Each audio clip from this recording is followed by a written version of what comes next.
Warning, the following video has flashing lights and also includes content that may be deemed inappropriate for some viewers. Viewer discretion is advised.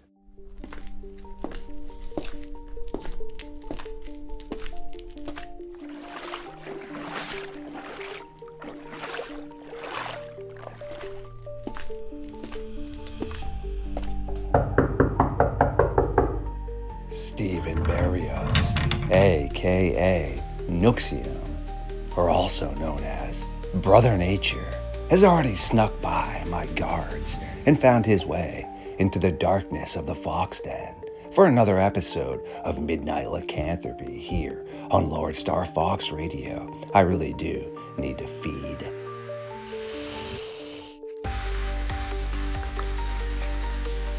Absolutely delicious. Now that Noixium has released me from my shackles and built me back up to full power mode, it is once again time for Brother Nature and LordeStarfox to venture into the madness.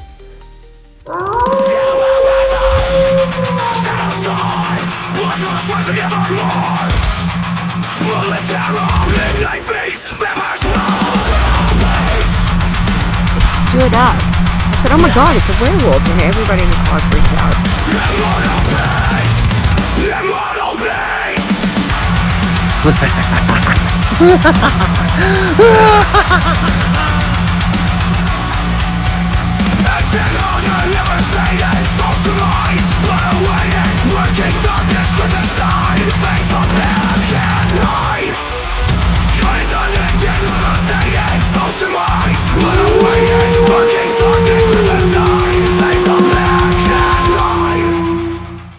My creatures of the night. Once again, you are tuning in to Midnight Lycanthropy here on LordeStarfox Radio. It is time to nerd out and sit down with one of the members of the Midnight Society science team.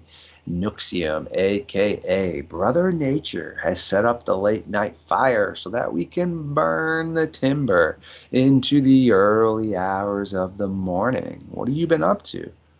Oh, Kenny, North American Dogman Project, main chapter. Hello, folks. Thanks for having me here. Thank you, Kenny. And I've been doing pretty good. I have been busy doing various landscape projects, making sure that things stay in control on the property that I live on. And I've also been cleaning tracks, various tracks that I've been cleaning up from my last tracking expedition in the Sierra Nevada mountains about 3 weeks ago. So there was a good rainstorm here in California about 3 weeks ago. And then, right after it rains, a couple of days right after, I got to go up there. So I head up there and I plaster casted a few really beautiful black bear tracks. And over the last 4 or 5 days, I've been cleaning tracks. And, these tracks right here, they're on mud surface. So, they're, if you track in the California on the west side of the Sierra Nevada mountain, that's all slate and shale. And then as it weathers, throws down this beautiful mud surface. And that's when I go in there and I gotta go tracking, man. So I've been cleaning these tracks. I'll share them with you next time. I have one that I'm doing right now that is absolutely phenomenal black bear tracks. So I'm all excited about stuff like that. I'm like a surfer who can't wait to get to the ocean, right? Go ride a wave. So for me, it's tracking, man. Anyway, thank you. Great stuff. Sounds like you've been staying pretty busy, which is always a positive thing. I understand the busy aspect. Yeah, like I always say, it takes energy to achieve things that you definitely feel that need to be achieved. Well, you fill this in a little bit as to what you have been up to. Besides the black bear tracks, have you been diving into anything cryptid based lately? I know it's not something you totally prefer because you say you're still traumatized and you nightmares and such. Traumatized. I'm still here, man, and still trucking on. And if I'm gonna let you know if there's anybody that was gonna come across a cryptid out there in the wilderness, and it was gonna be me. I'm well prepared to go out there and face whatever it is that's out there. You know, I'm not particularly looking at these. I'm not a cryptid uh, hunter or anything like that. I'm a naturalist science teacher, so it's like I accept whatever's out there, whether it be a deer, bear, fox, mountain lion, all the coyote, things that you know about, ringtails, fishers, pine martens, and then there's other creatures that are out there, the Sasquatch, what people call also the Dogman, and those are the two that people have come across that are more common. However, there are even other things out there that are coming out of the loophole here and there in the Sierra Nevada mountains. And since you asked me that question, it was in earlier, just a little while ago, I was telling you that I was cleaning tracks.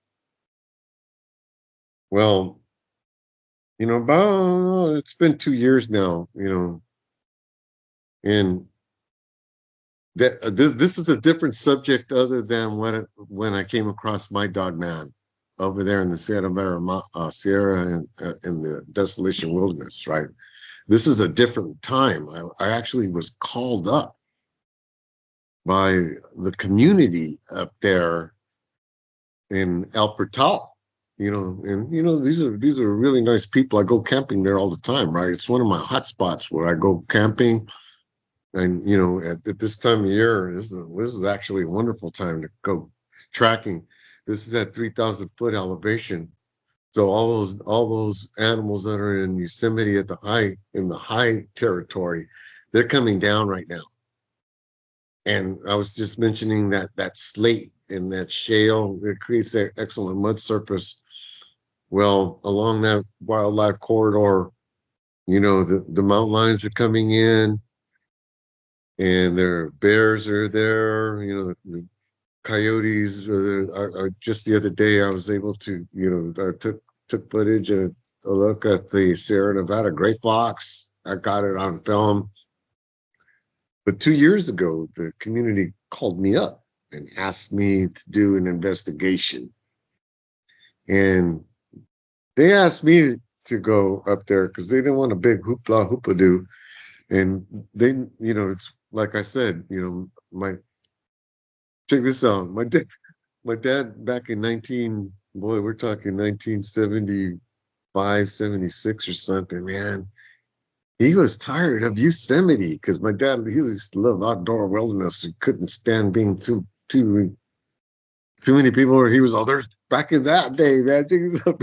1975, my dad's like, hey, I'm tired of Yosemite. There's just way too many people, right? And he liked to fish, so he started going to Indian Flats, which is right along the Merced River, which is the gateway into Yosemite.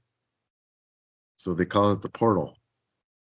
So anyway, the portal, those folks called me up, and I said sure. And and the manager up there, he's a good friend of mine, and I was doing them a favor. So they did me a favor. They gave me 10. Actually, they gave me 12. A whole days of camping for free while I went out in the wilderness out there. They had, I went into the local drinking establishment restaurant, and I talked to about 4 or 5 people in the community there who were telling me that they had seen this thing running around, and they described it to me.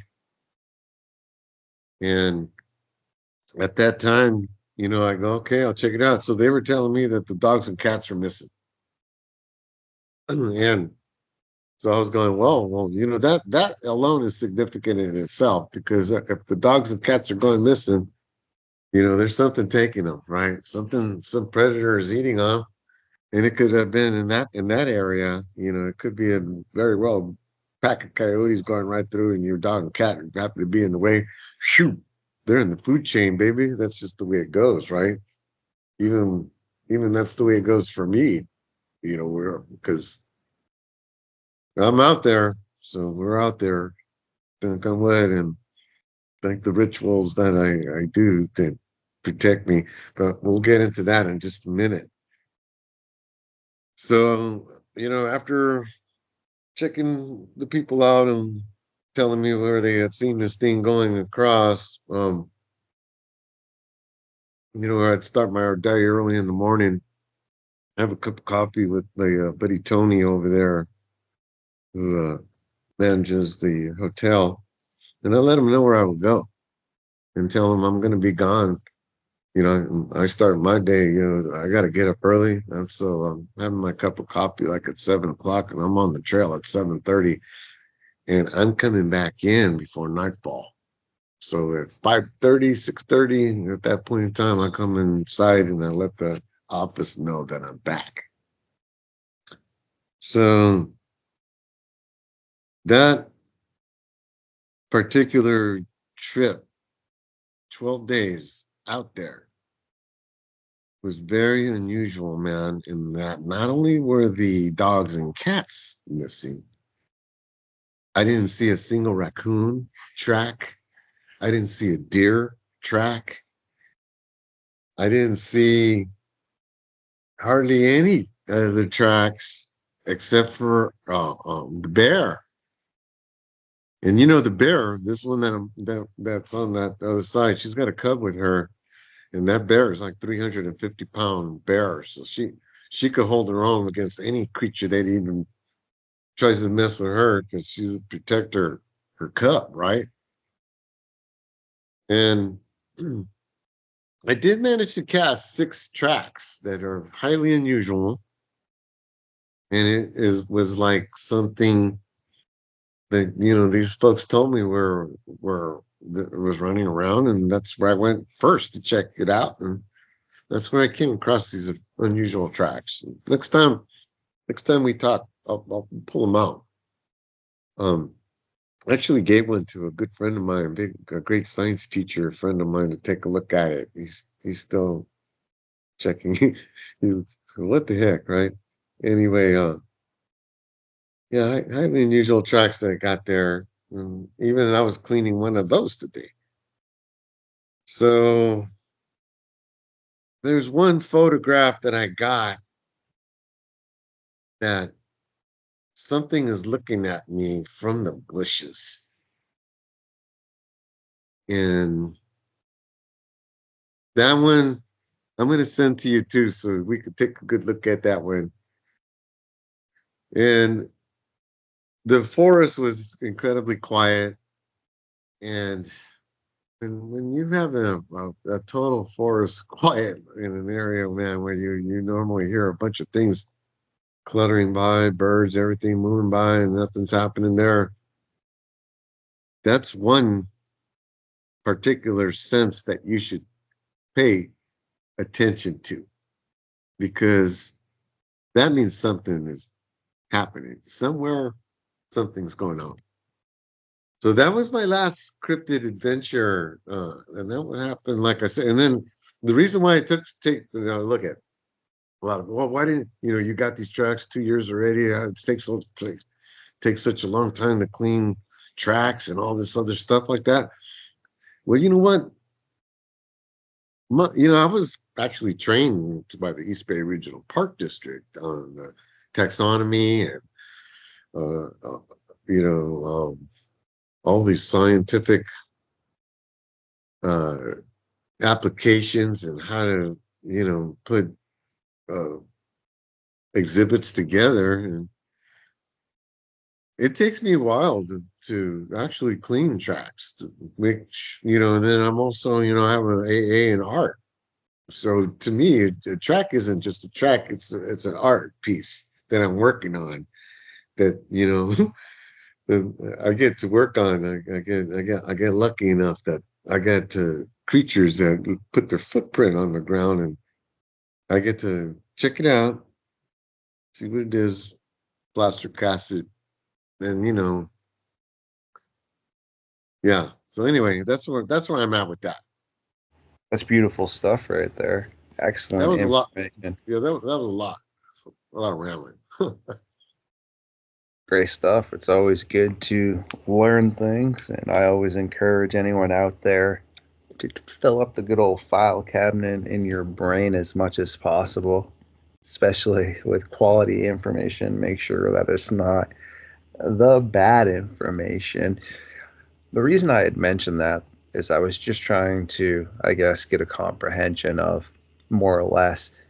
Seems definitely you're interested in trying to figure out what this is, but also, do you pretty much get the majority, I guess, of your encounter information that you hear that's happening to others through myself and the North American Dogman Project, or do you per se get bored ever at night, actively research for people that are having encounters?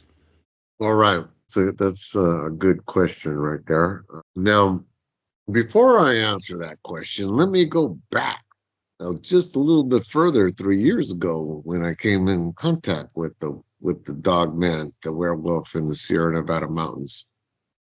And I just wanted to mention that, okay, that at that point in time, like earlier in the program, you were telling me that, I was traumatized. At that time, quite possibly I really was, man, because it was kind of really a hard thing to do, to go in the forest and do a tracking thing. But like I said, at the time, I felt that it was just something that I had to do. It was a test, so there's nothing I could do but go out and do it. So it took me, check this out, almost a year and something.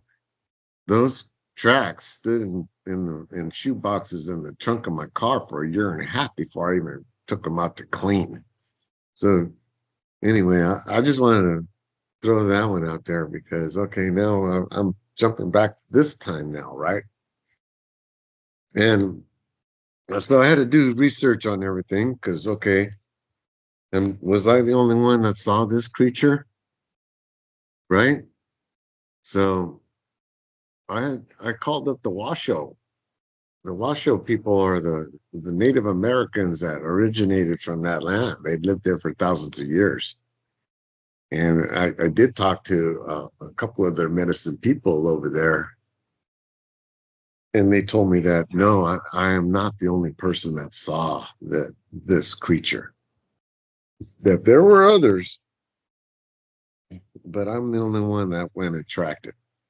And yeah, so now coming back to this point in time, knowing that other people had seen it, I was trying to pinpoint where this son of a gun originated from and who else had seen it in the state.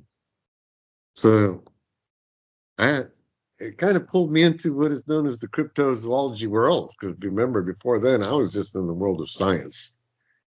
I love tracking, so there's a huge science behind tracking and all that information and doing it. That it's the nitty gritty of the committee, man. I love going out there and doing it. So that's where I'm at with that.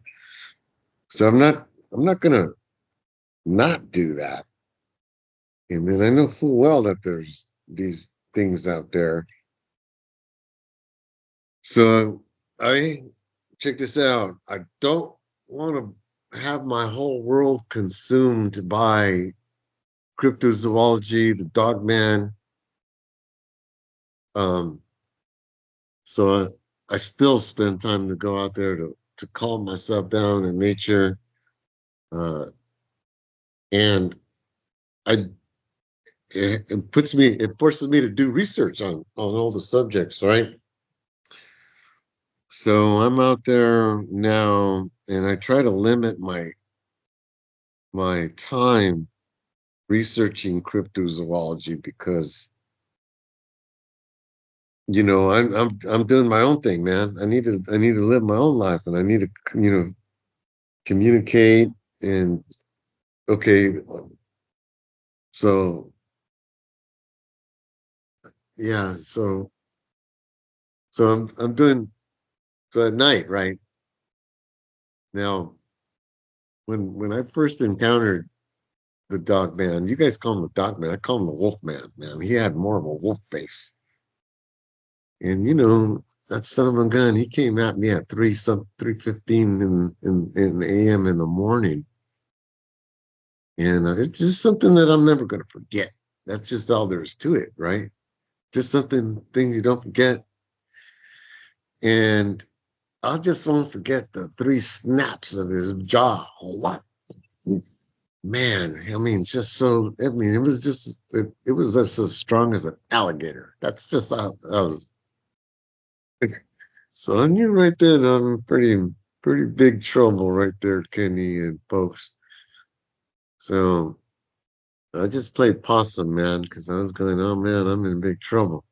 So coming back into this tiny day and age right now, yeah, I get up at 3 o'clock in the morning now. So it's like automatic, man, because get up in the morning and okay, I gotta loosen up a little bit, do another little stretch right here, light up a little sage again, and then put on my research. So I'll listen to you, right, with all the folks that you have, and I'll listen to a bunch of other cryptozoologists out there that are interested and that are doing research and that are doing totally interesting scientific ways of finding the Sasquatch. I'm a big fan of that program, Expedition Bigfoot. Um, I really like that. I like that naturalist Ronnie LeBlanc. Actually, I would love for him to take a look at my Dogman tracks because reminds me of my brother in a way. So I'd really like him to come and take a look at these. And there's just an enormous amount of people out there. And then I'm checking out that gentleman, excellent storyteller. He has cracks a beer open. And for some reason, I'm drawing a blank on him, but he's a good guy. And there's a lot of stories he tells from the Sierra Nevada mountains. And I hope to connect with him. Chris is his name. And so there are people out there. And then, check this out. As strange as even things are in that cryptozoology world, right? Bam. Now look at. I spent a lot of time out in the environment outside. It's 4 years ago now, and it was August the 28th. I'm at a place called Snake Lake, which is in the Sierra Nevada mountains up by Quincy, California, one of the camps that I work at.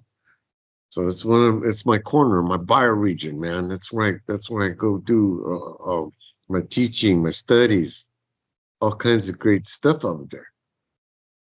So at the end of the camp, I was up, a couple of my friends, we went to Snake Lake, right in the middle of nowhere. And, went to bed a little early. 3 o'clock, I get up to, just get up to take a leak or whatever. And I look up in the sky and I'm looking at something that I've never seen before up in the sky, Kenny. And to this day, I still wonder what the heck it was, whether we did it, whether it was a hologram. It possibly could have been, but it was definitely huge in the sky, golden color throne. It was a gigantic throne, and it beamed light down to the earth. Yeah.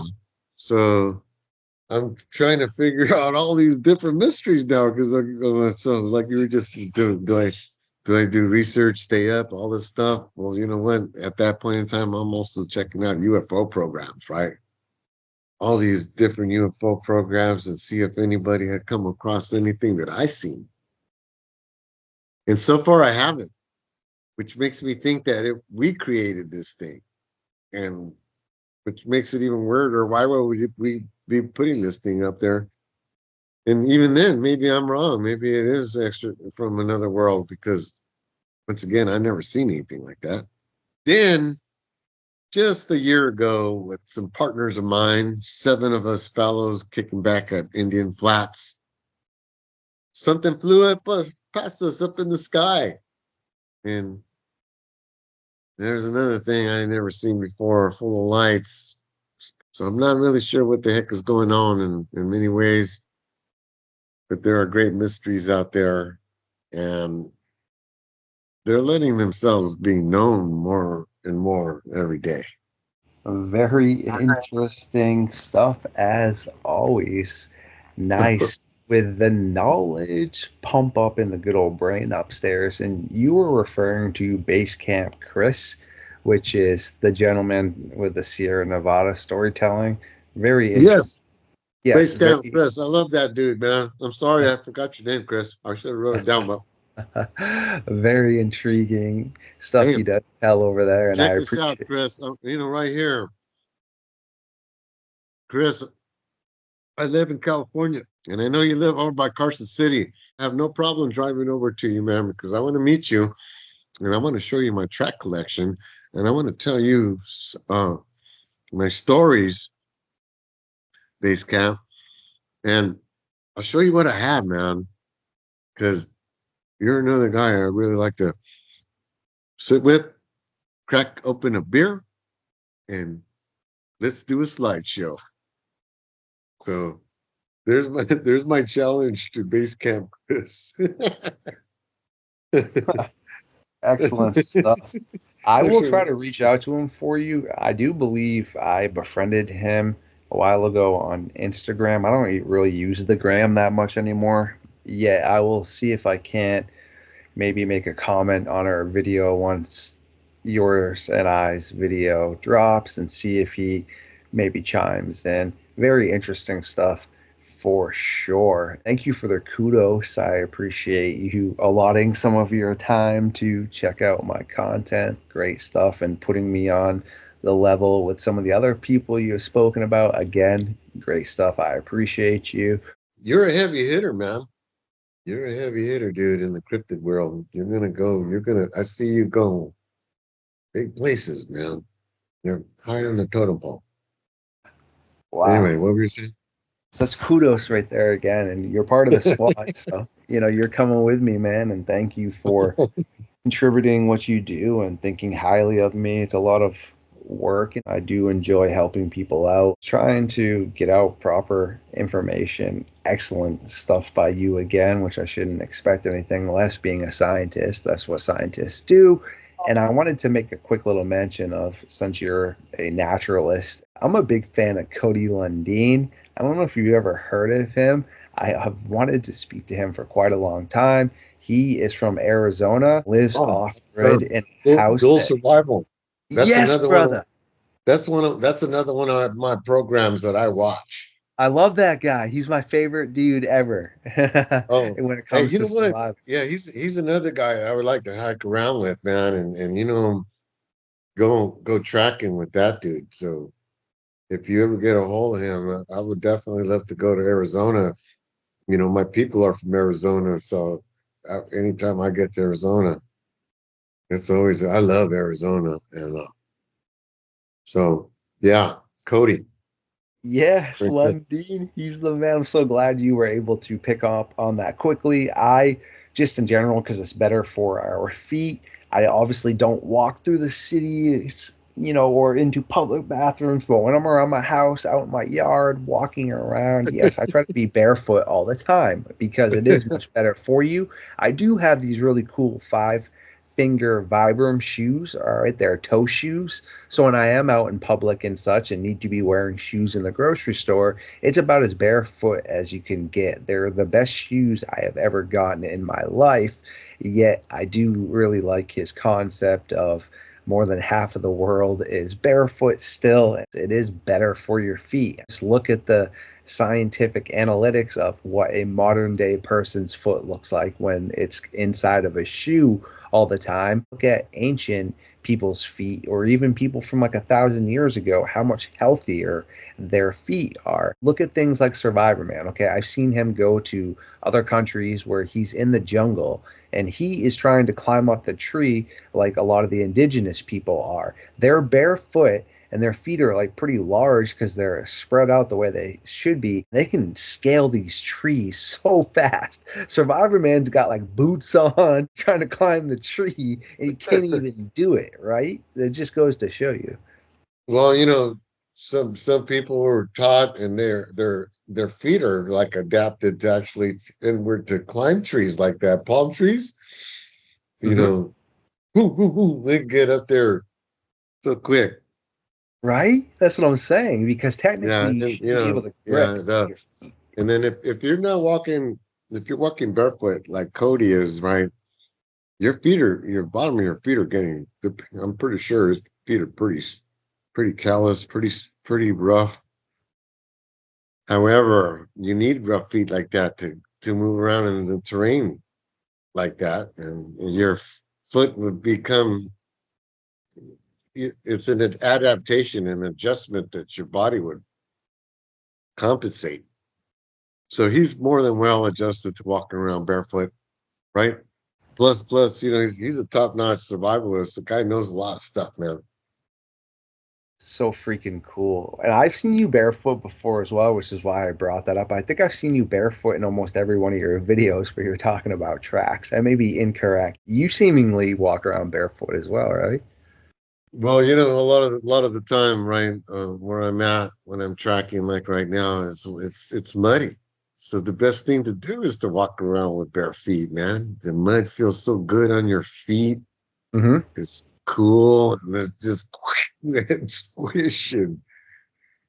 There's nothing like walking barefoot, and you know, I'm so happy. I'm gonna take these shoes off and socks. I throw them away, man, and walk around all day barefoot. Yes. Feels good. It's just another way to connect back to your biorhythms, back into the earth. Because a lot of the time, right, we get disconnected. We do a lot of electronic gadgetry. So nature wants you to balance yourself out, so that you're not pawakatsi, you're balanced. And in this day and age, the best thing for you to do is take those shoes off and go over there and put that foot on the earth, man, and grass, dirt, mud, whatever is around you, and it'll awaken your senses. And then you know, it's just a liberation. So my advice to everybody is to go shoeless every now and then and touch the earth with your feet. I agree. It is something that you can't really explain until you do it. And also, you're supposed to be able to grip with your feet, technically. That's why it's got extremities like your hand, meaning you should be able to articulate your toes and your foot. It shouldn't just be like a plank. When I used to have plantar fasciitis from using dumb shoes, when I used to work out at the gym all the time. I don't even go to the gym now. I'm not about that stuff. I just walk around, jog. I like to do, you know, primal, optimistic movement that is efficient to how people and myself should just try to be functionally fit and also have good mobility. Yet that's how I had plantar fasciitis, wearing those like Nike type shoes. I was able to get rid of that by painfully grinding a lacrosse ball into the bottom of my foot to get your arches back properly. And ever since then, yes, I've been barefoot or wearing those 5-finger toe shoes by Vibram. it's made a huge difference in the articulation aspects. Yes, my foot, people's feet are not like your hand, meaning the dexterity aspects, but I can pick up some stuff, whereas if I'm lazy and I drop my remote and I don't want to bend over, I can pick it up with my foot and give it to my hand. And that's what I mean about you should be That's able to telling. have, you're right, you should have some dexterity in your foot, Yeah, that's pretty good. I don't know if I could do that. So you have it. That's pretty good, pretty damn good. I love people's special talents that they have that nobody else has. So That's so it's cool. funny. Hey, I want to go back a little bit and also give a kudos because you're asking me, okay, okay, after this event that took place in my life, and then now that you know that I get up at 3 o'clock every morning, but I also, hopefully give a little bit of time to a few programs out there that I also have to check out, that I wanted to mention right here. One is the Cryptid Wrangler with General Day J. Williams. Yeah, another excellent program that asked me to help them out whenever they have a track, I take a look at it and tell them what I think about it or what this is or that. But also on that Cryptid Wrangler, I'm able to communicate with some people that are actually have trauma, that are traumatized. That's one of the reasons that I'm on that one, man, because some people have really, they message me and tell me these stories, and okay. So you know what? There are things that I know that work for me that hopefully they will work for them, and I'm able to give information and hopefully help them out with the situation at hand. So that's the Cryptid Wrangler. And then, I also give a little bit of time to the West Coast Dogman project because, I am from the West Coast. And like I was telling you earlier, I try to balance everything out. So I try not to do everything on a daily basis. But when I communicate with everybody, when I do it, I'm there and I'm solid for you. And just try to give the best information I could give you. Again, Yeah. great stuff by you, my friend, which is why we do have you as part of the science team and up on my Facebook page as a group expert. Even though to everybody out there, yeah, I have a Facebook, just because everybody in the world, for the most part, has a Facebook, yet I don't really care too much about Facebook, meaning I use Facebook Messenger, which doesn't even necessarily have to attach to Facebook. I log into my Facebook usually to share around some videos with my hosts. Then occasionally, yes, I pop over to my page, the 207 Dogman page, where I will update some things. But that's why I have moderators and admins and others on there who are more active. I rarely check my Instagram, really don't even use Twitter. I honestly spend the majority of my time on my YouTube, my podcast here with you, for example, at the moment we're on, or editing, looking for individuals to collaborate with. Then, well, after all that is said and done, per se, I will, yes, try to respond to everybody and then work on some more things.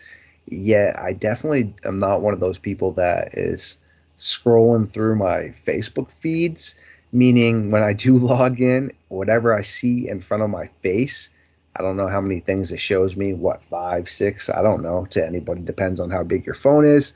Sure, I see something I like, I might comment on it, be like, heck yeah, but I don't just scroll through my whole entire feed, and then look at people's pages like others do. So I try to stay active. But the best way to get a hold of me, to anybody out there, is if you have my phone number, text me for sure.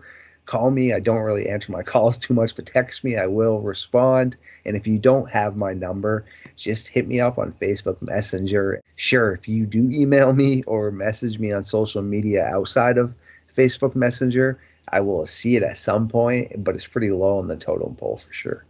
Earlier, you were telling me about the missing people phenomenon. What I thought about that. Boy, that's a real tough one right there, because I do also check out Mr. Politis, right? Missing 411, and I even would like to meet him. Believe it or not, I want him to take a look at my track collection, because he has that scientific eye that I'm looking for.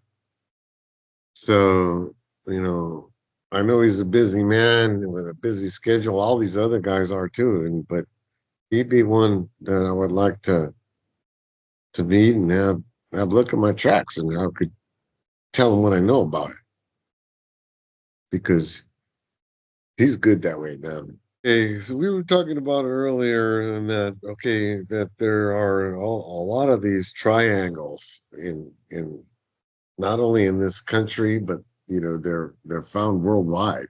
They're being known. There's the Alaska Triangle. There's the Bermuda Triangle. There's all many other triangles out there, right? And even right here in California, we have triangles.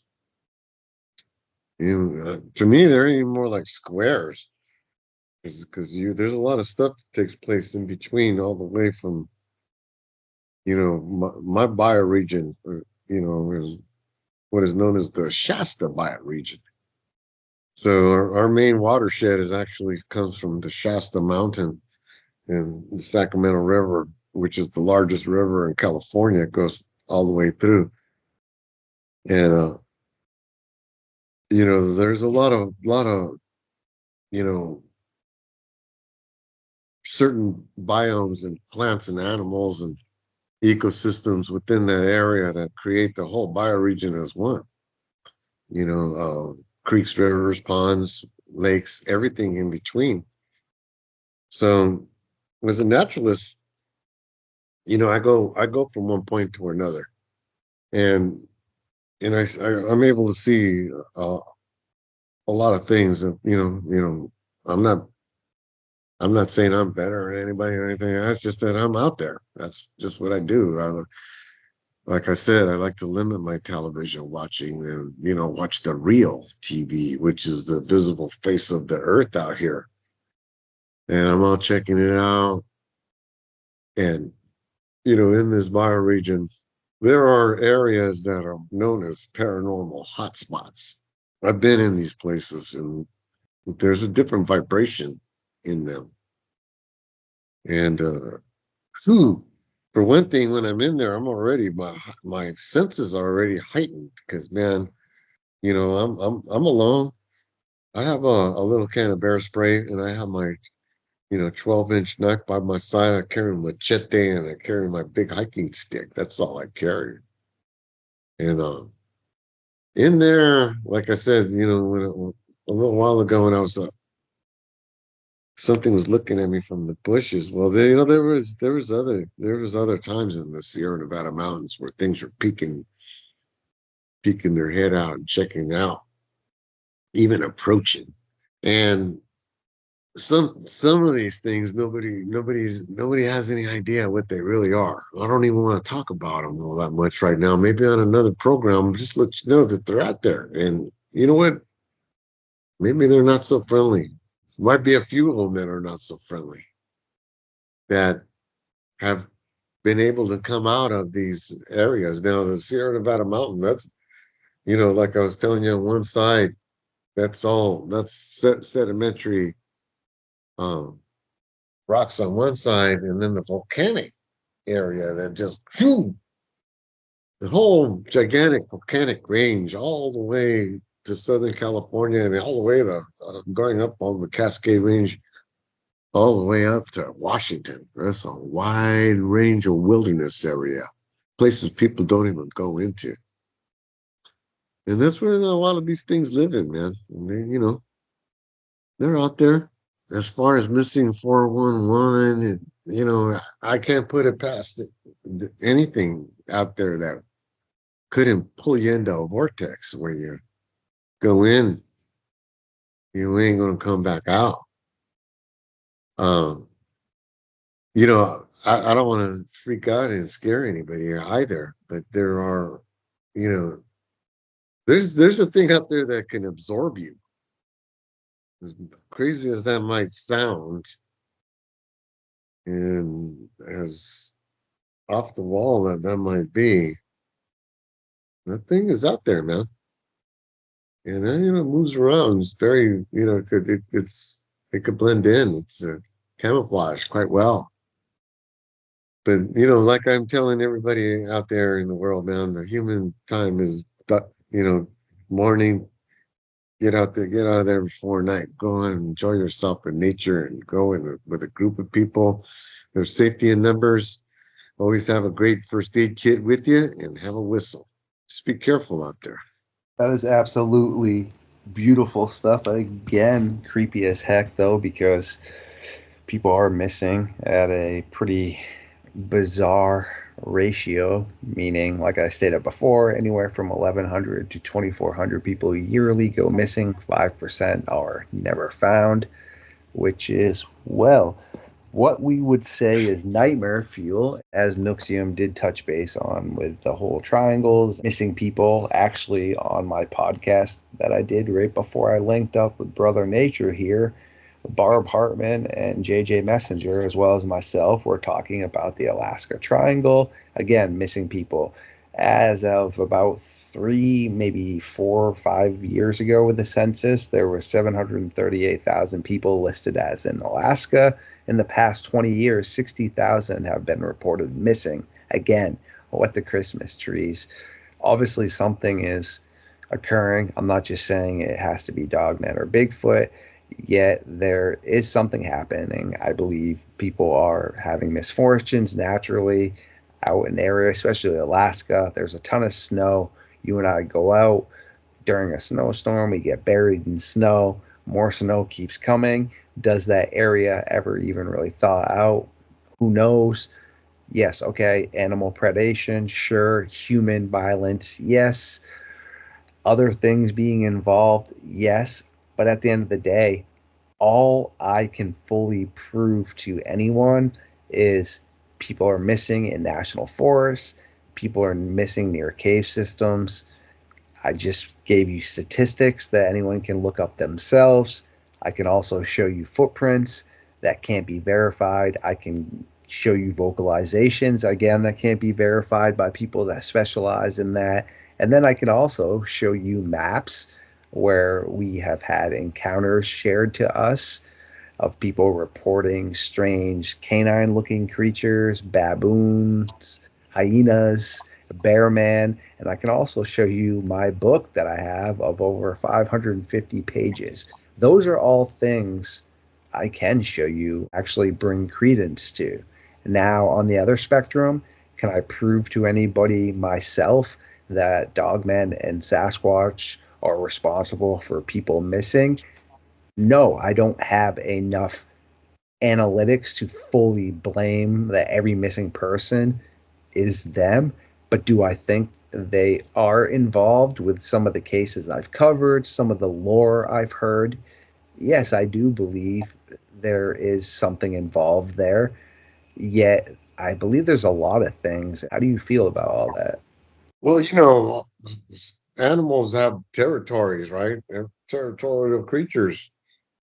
So, even us humans and our own little weird way of life have territories within our own neighborhoods, believe it or not, where we have turf and stuff like that. And people come into our neighborhoods and the weird things happen, dangerous things take place. And that's on the human level, right? So, there's a lot of encroachment going on in the deep woods now. All right, if you want to go out there and check it out, that's cool. Realize that, okay, you're part of the food chain, man. If you put yourself out there, then all right, then you got to be willing to go out there and possibly be the food chain. There's very well quite possibly be there. You could be like some rogue Sasquatch or a young teenager curious, then somehow you get picked up and taken away into a cave, right? Man, stuff like that possible.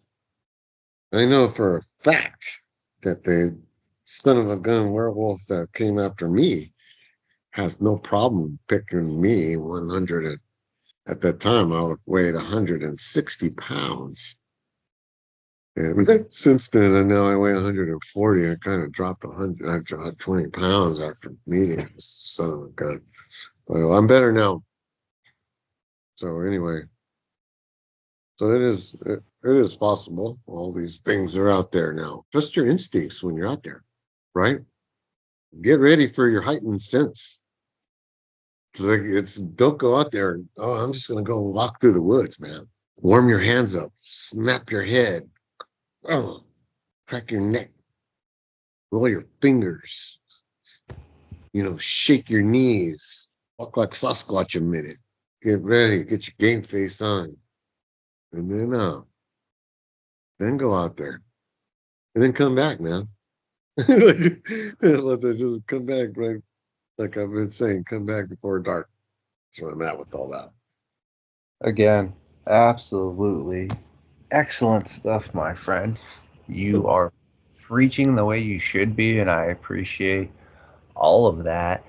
As we are coming to home plate here, is there anything else you would like to touch base on tonight before we let you get back to your busy schedule? Well, there's always like something to touch on, right? And we'll save it for next time. But there is a way, that I personally go into a forest before I go into a forest. That's something that I would like to share. But we could do that next time. Sounds good, my friend. We'll get you back Yeah. on here very soon. I'll try to get you on bi-weekly. I know you're a busy guy. I do have you listed in the good old scheduler to at least contact bi-weekly for sure. That's the whole idea. We'll get you back on. You always have a ton of stuff we can still dive into for sure, my friend. Well, right on, Kenny. Thank you for having me again. And North American Dogman folks, I hope you have a great rest of your weekend. Be safe. Take care of your families. My creatures of the night. Yes, we do need to allow Noixium, aka Brother Nature, to get back to things he does need to attend to. No worries, though. You can check out what he's been up to down below in the good old playlist I have if you'd like to hear him talking about tracking, previous encounters, showing off his tracks and knowledge. It's all listed down below. And yes, he is consistently here on Midnight Lycanthropy. No worries, you will hear from Brother Nature very soon. Yes, this will be the conclusion of the meeting for the Midnight Society in the early hours of the morning. Thanks for hanging out with us tonight, Noixium. Appreciate it, man. Once again, thanks so much.